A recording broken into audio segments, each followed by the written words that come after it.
Welcome back. You're watching France 24, and it's time now for Media Watch France, our roundup of the top stories in the French press today. James Creedon is here with all of that. Hi, James. Good evening, Lana.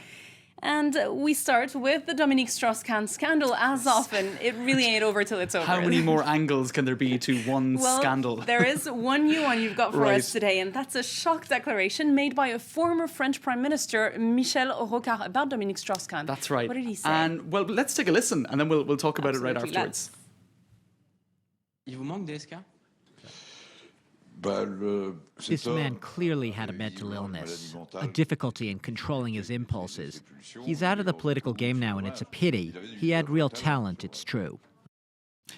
A mental illness, Couldn't be more difficulty clear. controlling his impulses. This is a former Prime Minister under François Mitterrand between 1988 and 1991. About as senior a guy as you can get in the Socialist Party, except his political career is kind of over, which means that He's speaking his mind? He's speaking his mind. Perhaps you wouldn't get Martine Aubry or François Hollande or any other acting politician on the political left perhaps being as frank as this. So it created quite a bit of reaction. And let's have a look online at what people were saying. You had basically Le Figaro saying it was a coup d'éclat de Rocard contre DSK. Now that's not quite as negative as you might think it could be. Coup d'éclat could almost... Neither positive nor negative, really. Right. But I suppose more interestingly, you had various politicians on the political left speaking out. You had Jacques Lang, who's pictured here in the video, and he's a former culture minister on the left. He basically said that Michel Rocard has difficulty controlling his own impulses if he came out with such a declaration.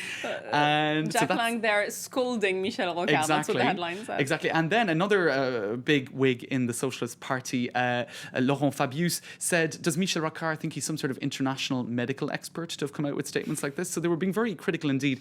Now, what's interesting is he's also the first politician since this guy, Bernard Debré, to come out with such strong statements about Dominique Strauss-Kahn. Debré had written a very fiery article back when Right. the scandal first broke out. Right, and he's on the political right, but he said basically that Dominique Strauss-Kahn was a man who had rolled around in sex, il s'est vautré dans le sexe, for a long time, and someone who wasn't really reliable or worth dealing with. Now, he later apologised. Basically, to sum it all up, it's a shocking statement from a very senior member of the political left in France, and the only other person to have said anything similar to it is on the political right, and he apologised, so it's kind of Right. controversial.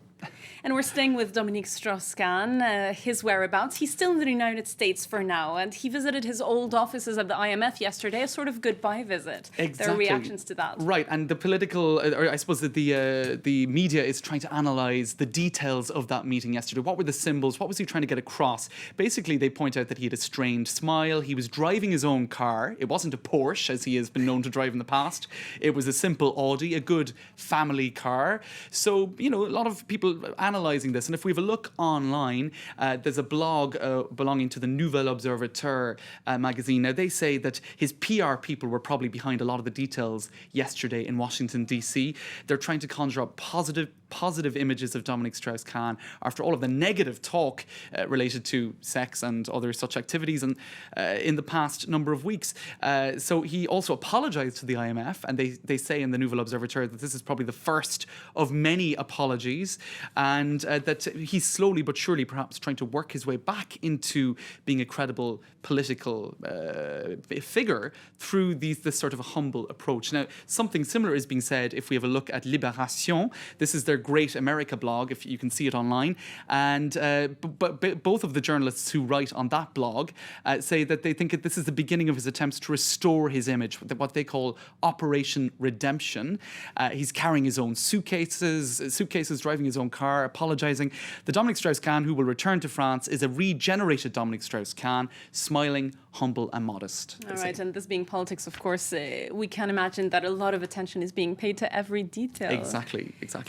Moving away from Dominique Strauss-Kahn now in that scandal to Libya, a French company is now accused of having participated in Gaddafi's crackdown against his own people. Now, this is pretty shocking stuff. It's Rue 89 is talking about this here in France. We can see it here online. And the Wall Street Journal was actually the newspaper in the US to break this story. Now, according to the Wall Street Journal and Rue 89, enough, a French computer group called Boule and its subsidiary Amicis contributed to Gaddafi's efforts to spy on the Libyan opposition. You can see the headline here, a French company participating in repression. That's how Rukh enough read it. What's so surprising is that's, of course, a private company doing this while the French government was openly supporting the NTC. Absolutely. Now, this did go back to before the French efforts to support the NTC, but it's still quite shocking.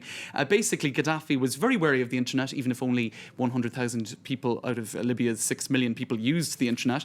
And in any case, Gaddafi called on Amicis's services in 2009. So the French company basically gave him an interception tool known as Eagle. Now, this tool allowed Gaddafi's people to intercept emails, Skype, MSN Messenger, basically to keep a very close eye on what the opposition, or the very small and feeble opposition at that time, was getting up to.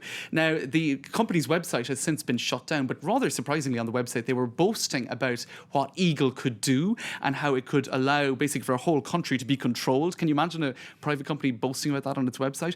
Also worth pointing out. It's useful technology, I suppose. Right, and the French Defense Ministry, Interior Ministry and the American Army made use of this company's services in the past. But pretty surprising, given France's role in opposing Gaddafi, to know that a French company had been involved in supporting his efforts to track the opposition very recently. Thanks very much for bringing us that story. James Creedon, that was Media Watch France. Do stay with us on France 24. Web News is up next.